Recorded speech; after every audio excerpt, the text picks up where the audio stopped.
cette annonce surprise de Donald Trump aujourd'hui sur sa plateforme Truth Social. Il dit vouloir relever à 25% les droits de douane sur les véhicules importés aux États-Unis depuis l'Union européenne, reprochant aux Européens de ne pas respecter l'accord commercial qu'ils ont conclu.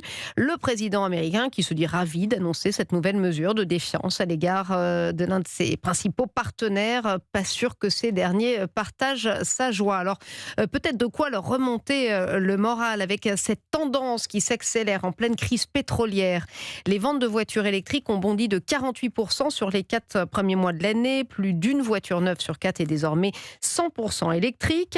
Aurélien Fleureau, un virage vers donc l'électrique qui va se confirmer dans les mois qui viennent et qui commence à profiter aussi, malheureusement peut-être pour les Européens, aux constructeurs chinois. 7% de part de marché sur l'électrique, ce n'est évidemment pas encore un raz-de-marée, mais cela marque une percée pour plusieurs constructeurs chinois, MG, BYD, Xpeng ou encore Leapmotor, et beaucoup de nouveaux ces dernières semaines, dont Geely Auto ou encore Omoda et Jayco. Ce n'est que le début puisque pour l'instant elles ne sont pas ultra compétitives en termes de prix, pas éligibles au bonus, touchées par des droits de douane, mais l'étape d'après se prépare déjà, explique Arnaud Aimé, expert automobile au cabinet SIA. L'idée de construire aussi en Europe pour ne plus subir les droits de douane à l'importation. Donc ils cherchent aussi à développer des capacités industrielles, soit en construisant de nouvelles usines, notamment en Europe de l'Est, soit en trouvant des partenariats avec les constructeurs occidentaux pour produire des véhicules de constructeurs chinois au sein même des usines de constructeurs historiques. Et leur stratégie commence à payer dans plusieurs pays européens. Ils dépassent les 10% de part de marché en Espagne ou en Grande-Bretagne.